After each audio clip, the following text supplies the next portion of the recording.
Okay, cool. Hey, this is Steve Stine. I'm going to be just spending a little bit of time here trying to talk to you about the confusion that people have when it comes to learning cover songs. Now, I'm live, and if you're out there, I would love to have a bit of an interactive discussion with you about this. I just need to find where I would see your chat here, and then we can talk about this a little bit. What I run into a lot is when I teach people about guitar playing, we have these discussions about learning songs, right? So you go on YouTube or you go on Ultimate Guitar or you go wherever and you're going to learn how to play a song, and you have all these different conflicting ways to play things. Or you create a video of something that you like and you're proud of, and you go on there and then somebody goes, you suck because you didn't play it the way it was written on whatever. So it's going to be kind of a long conversation. Like I said, what I want to do is chat with everybody. Hey, how you doing? I want to chat with everybody, and there we go. Give me just a second here to mute this. There we go. Okay, that way I can kind of see your chats. Now, it's going to go by, your chat will go by kind of quick, so I'll do the best I can to answer questions. But if you've got some time, this is going to take a little time to talk about. And if you don't have time right now, you can always come back later. But what we're going to be talking about is learning cover songs, learning songs by other people realistically in the real world. And I don't want to set this up as an argument with other people on how to approach playing songs and different things like that. I'm just going to give you my realistic take from 35 plus years of teaching guitar and touring and playing and all these different things. Okay, so somebody just asked about learning a solo. We're going to talk about that. I'm going to talk about all that stuff today and try and give you a better idea of how you can approach this for yourself to better optimize your time and understand to avoid the ridiculous arguments that people get into over this stuff. So let me just start off real quick here. Hey everybody, I have to look around because I have a chat going over here and I have a chat going over here. So, and my camera's here, so I have to look at you right here. My notes are up there.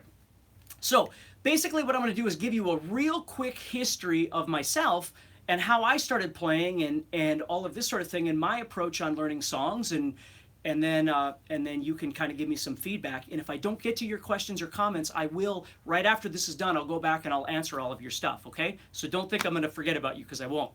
So basically when I first started learning how to play, I learned how to play by ear, okay? When I was growing up, there wasn't a lot of choices for guitar teachers and things like that. I had a couple of friends that I would go over to their house and I would watch them play like Motley Crue songs or Judas Priest songs or something like that, and I was absolutely amazed watching their fingers move because I was learning like G and D and things like that. And I had no concept of what they were doing. I obviously, this was really early on.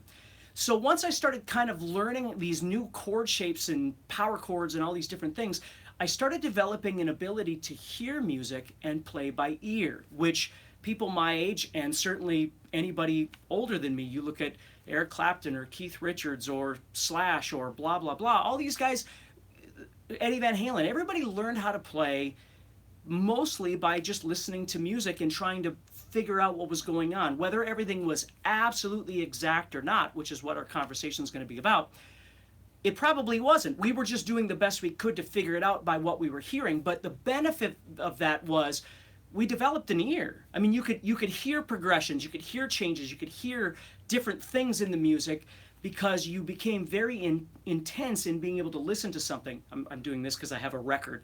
I would put a record on and I would listen to a part of it, and I would go back and listen to it over and over and over and try and get that developed, okay?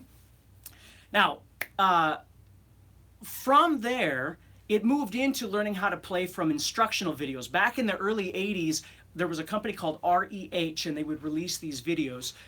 They were usually like $49 a piece and things like that. So I would mow lawns and shovel, driveways, shovel snow, things like that, to try and get money together to buy these videos. And then I would watch them. And of course, most of these guys were way out of my league at that time. And then Guitar Magazine. So that's kind of where it started for me. I didn't have the internet. I didn't have videos. I didn't have tablature like you have today with Ultimate Guitar and things like that. So my thought process on learning a song wasn't that it was right or wrong relative to what somebody else told me. It was what I heard. And when I would get together with other musicians and jam, we never really got together and went, dude, you're doing that wrong. That's not right. That note's wrong. You're doing that wrong. We would just play, and we would rock and have fun, and the music would be loud, and we'd go out and play. And so we never really spent time over analyzing every little thing. Now, I'm not saying that that's wrong, and I'll get to that in just a little bit. Okay? So I'm going to keep going here. I got all these notes, so I don't want to get too sidetracked, although I'm sure I will, because I have a lot of things I want to talk about here for you. So let me kind of summarize my experience here with learning how to play songs. I have learned literally thousands of songs through the years with stuff that I want to play, stuff that students have wanted to learn. You know, when you're a guitar teacher, you literally have a student that walks in, you have 30 minutes for them to tell you, I want to learn how to play whatever. And you got to figure it out. And back in the early days, you didn't have, you know, just go on and watch a video with them. You would figure it out on your own as quickly as humanly possible. I'd put the song on, figure it out, show them how to play it. They'd go home, they'd be happy. So I would learn lots of different songs that I liked, songs that I didn't care for, because they wanted to learn it. I'm still that way, okay? And then there's all the stuff that I wanted to do. So I've learned songs that required an intense amount of studies, things that literally, I was in college, I remember learning Air by Jason Becker with 3 other guitar players, and we did this performance, this recital with it, and it took us an entire semester to put all of those guitar parts together to be able to make it function properly. It was so much work, and I don't remember anything about it since then. You know, my entire semester was spent trying to develop this song with these other guitar players. So when we went out and played it, we did a really good job, and we certainly did. And then I've learned songs for just fun, just for the heck of it. I like a song, I hear it on the radio, it's something I grew up with. One of my favorite songs as a kid was a song, you may have never heard of it. It's called Living Next Door to Alice. If you've never heard it before, look it up. That was like my favorite song when I was 8 years old. So to go back and learn those songs as an adult is really fun. It's not like it's challenging for me, but I enjoy doing it, okay? And I've learned a lot of songs that are somewhere in the middle of those. I've learned songs where I just want to learn the rhythm, where I just want to learn the solo, or I just want to learn a main riff, and I'm sure you're the same way, right? You don't always have to learn a song all the way through. Maybe there's just certain parts that you like, okay? And I've learned songs for performing and for touring. You get hired to go on tour, or you get hired to, you know, write some music for a songwriter out there, or different things like that. I've learned songs a lot of songs in a very short amount of time before. And finally, I've learned songs that I've written, and then I've had to go out and play, and sometimes I play them note for note like I wrote them, and sometimes I improvise stuff on them. So my point is that there's these two worlds when it comes to learning songs. There's you have to play it absolutely note for note, and if you don't, you suck. And then there's you can do whatever you want with it to a certain degree, but it's still got to sound like the song. These are kind of the two worlds that we deal with when we're playing music. Some songs require more note for note care. Some songs don't. Some songs are a little bit easier just to improvise and have some fun with. Okay? Hey everybody, I see that there's a bunch of you here. I am glad that you're here, and I hope you've got a little time. Hopefully you're on lunch break or it's evening for you, because there's a lot of things we're going to be talking about. And as I keep talking again, I'm going to look over and see the questions, and like I said, when I get done, I'm going to go back and I'm going to answer all your questions. Okay? So think about that, these two worlds. Note for note, absolutely by the book verbatim, and then over here, adding your own world into this, okay? So these are the two things we're going to be talking about. So I see a lot on the internet, people arguing about a note being wrong in a song, or the position of a chord being in a different place, or the guitar tone is awful because it doesn't match the song, the album, or the you know, whatever it might be. Just different things like this that people are talking about. And I don't see it a lot, but I do see it, and I want to talk to you, who is the person that's trying to play this stuff. And then you're getting bombarded with people that are saying, well, you're doing this wrong, or your guitar tone is off, and all these different things. When I go out and play, when I perform, okay, I have various different guitar rigs that I use. I have never once tried to set up my guitar rig to sound, when I say guitar rig, I don't mean the plug-in guitar rig, I mean my amp and my cabinet and my pedals, or whatever it is I'm using. I have never once tried to set it up to sound like somebody else. I don't set up my gear to sound like a Pink Floyd song, and then sound like a ZZ Top song, and then sound like an Ozzy with Zakk Wylde song. my tone is my tone. When I play all these songs, I play it with what feels good to me on the guitar that I like to play, on the amp that I like to play. That's not to say that other people don't do that, and if they do, that's wonderful. That's what their time is spent doing, is dialing in these tones, which is great. I don't do that. Mine is plug into a Marshall amp or plug into whatever amp I'm using and go out there and play. And if I need less distortion, I drop my volume back or do whatever I want with my pedals, and now I do this, okay? That's the way I've always approached. I usually play Ibanez Gems. You've probably seen me a lot with Ibanez Gems. That's my guitar of choice. I love the way it feels. I don't care that it's not a 335 like Ted Nugent plays, or a whatever, right? Or a Les Paul that Slash plays because I'm playing a Guns N' Roses song. It doesn't bother me at all. I don't even think about it. I just want to do my thing. So that to me is what we call the real world, okay? Is learning how to play songs in your world, not just because somebody else tells you that you need to do something a certain way, but because it makes sense to you, your budget, your gear, your ear, your memorization, and we're going to get into all this stuff, okay? Hey everybody, thank you so much for joining me. I see I got a bunch of chats going on over here. This is good. So we're going to keep going. So now we're going to get into this. You, okay, who are you and what does your life look like when it comes to guitar playing? There's three options I want you to think about. Okay, number one, no obligations or very low obligations. This would be somebody that has, you don't play with a band, you don't have any kids, you don't have a spouse, you don't have a job, you don't go to school, okay? You don't have any obligations. You wake up in the morning and your day is, gee, what do I want to do with my time? Okay? Can you all see me okay? Everybody can see me okay? All right, cool. I want to make sure you can see me. Can you see me out there? Make sure you let me know if you can see me. Okay, it looks like you guys can see me. Let me just make sure. I'm going to run some power over here just to make sure that you can see me okay. All right, cool. I don't want that to go down on me. Okay, good. Thank you. Thank you, everybody. All right, so no obligation or low obligation. Okay, you don't have anything to do. So your day is spent doing whatever the heck you want, whether you're playing video games, whether you're playing guitar 15 hours a day, anything like that. Okay, that's person number one. And it might be you, I don't know. Medium obligation, that's number two, medium obligation. You've got a job.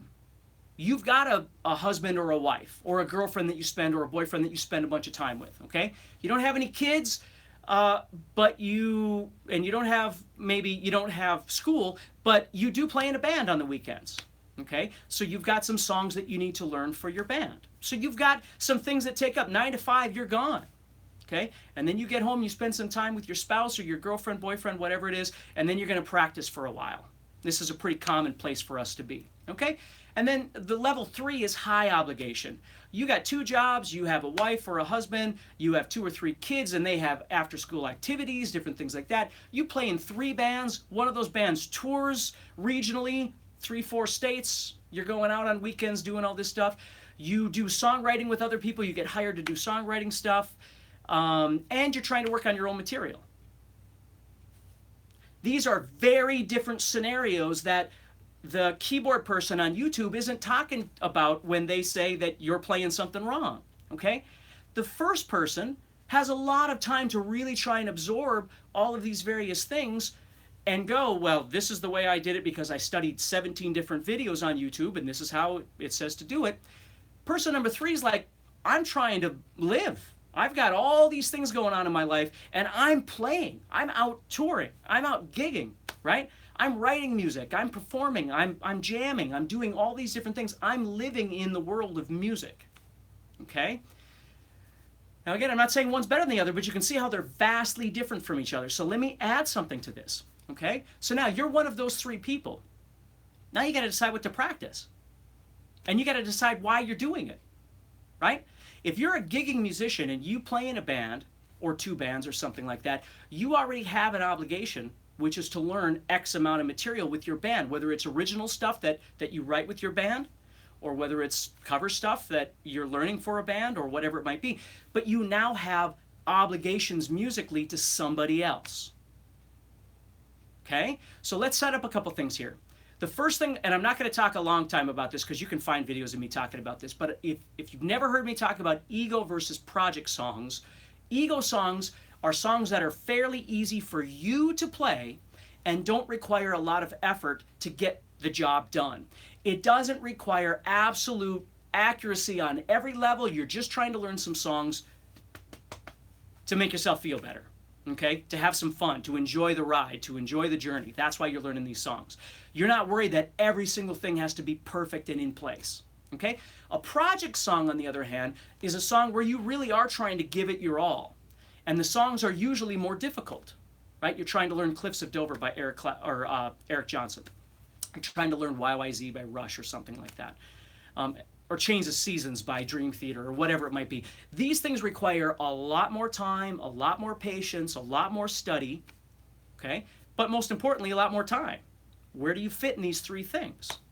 Okay, so let's move on to the next part here, because I don't want to waste a lot of your time, but I got a lot of stuff to talk about here. And then I'm going to try and get to your questions, okay?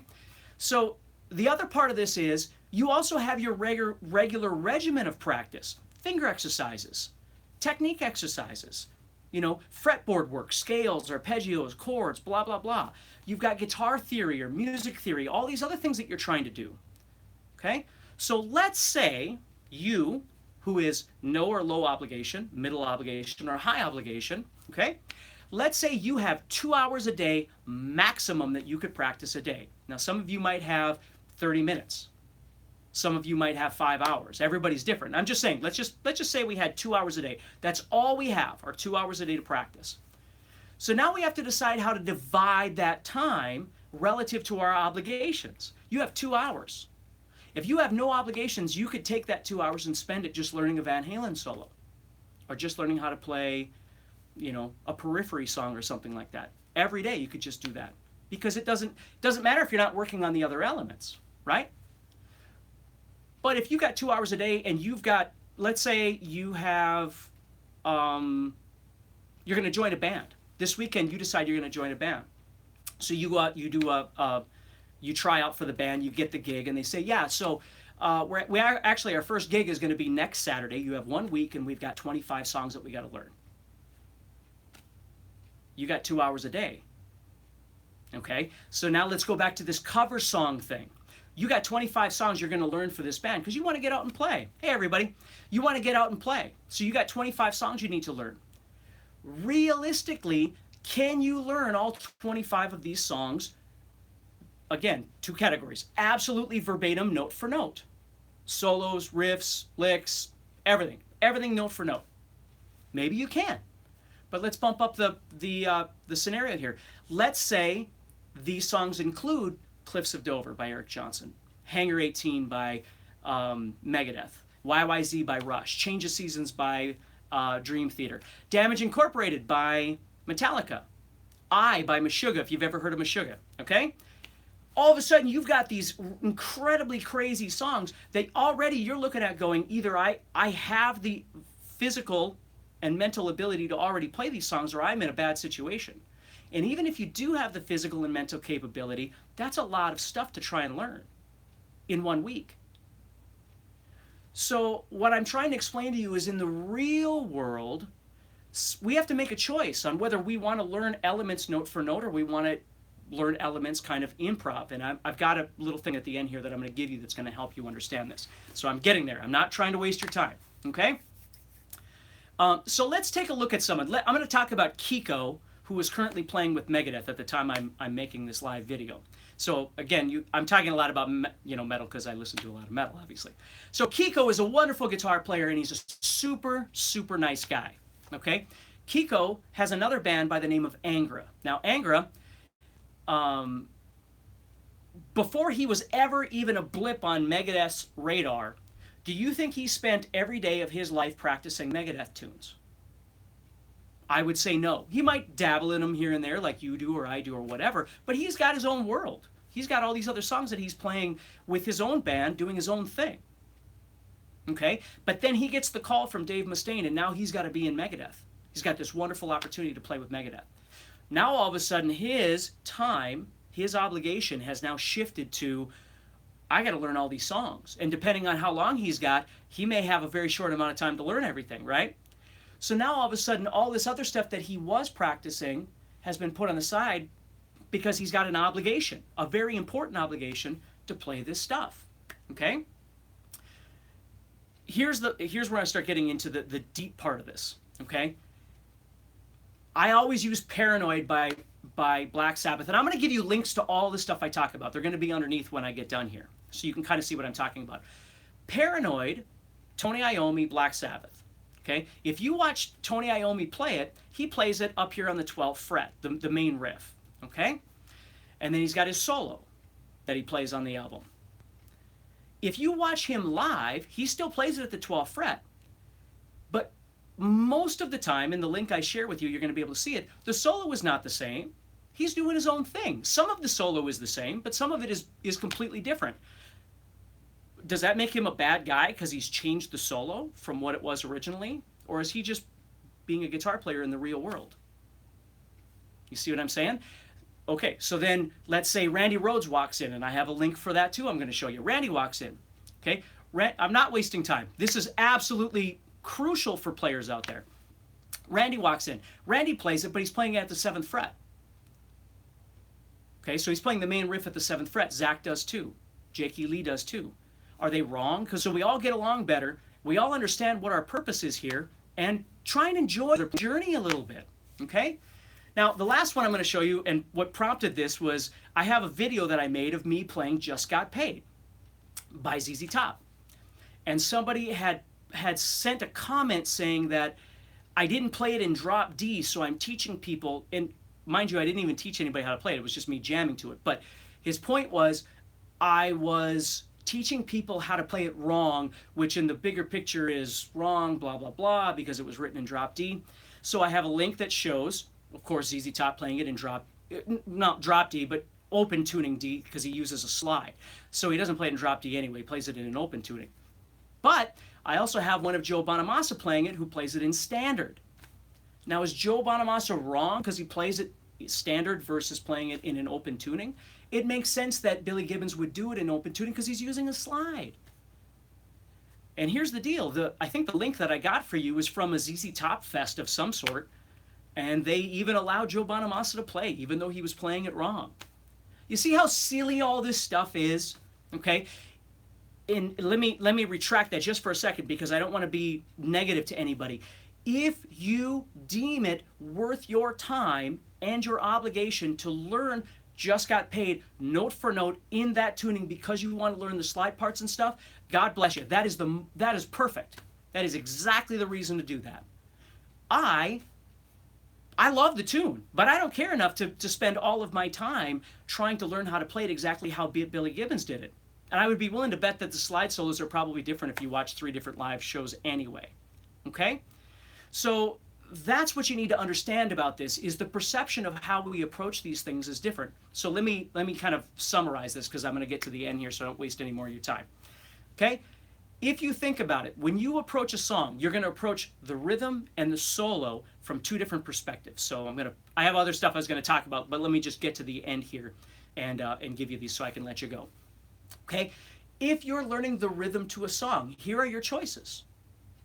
You can learn the rhythm to that song absolutely verbatim, note for note, which is great. If you're learning how to play the riff to Crazy Train, or you're learning how to play the riff to insert song here, yeah, you got to learn how to play it note for note. Most songs, if you think about it, there's going to be some 2% or 3% or 5% or 7% of that song that is still going to be a little bit different, because you're a human being and you're not Randy Rhoads, or you're not so-and-so, you're you. Right? But let's say we're trying the hardest we can to play it note for note. Also, position for position. You're playing it in exactly the same position. So Tony Iommi plays at 12th fret, you're playing at the 12th fret. That's what you want to do. Okay? Tone for tone. You're trying to get the guitar tone of Paranoid. Gear for gear. You've got the guitar that Tony Iommi uses. You got the amp that Tony Iommi uses. You can see how ridiculous this gets because you probably don't have all that stuff. So we move to level 2. Level 2 is note for note and position for position. So you're trying to play it note for note, you're trying to play it in the right positions, which is what a lot of us do. Okay? Level 3 is note for note, but I need to make adjustments to it to make it comfortable for me to play.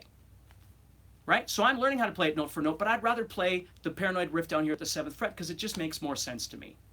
Okay? That's what we have to think about. That's the real world of learning how to play.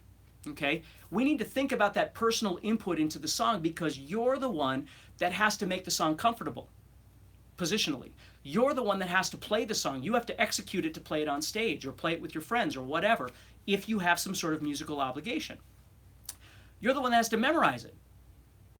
Okay? Cut my hair. No. That, if my wife says to cut my hair, I would most certainly do it, but that would be about it. Okay? Memorization. You're the one that has to memorize it. You got to be able to memorize it pattern-wise on the fretboard to be able to replicate it.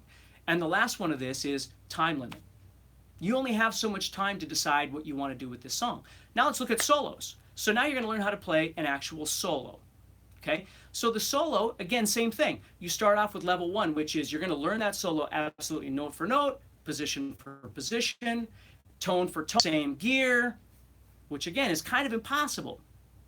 Okay? So now you go to level 2, which is note for note and position position.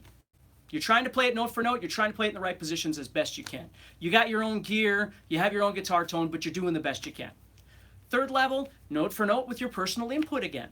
You're going to play it note for note, but if there's certain things that just need to be tweaked to make them easier for you, you're going to do it. Here's the big difference, everybody.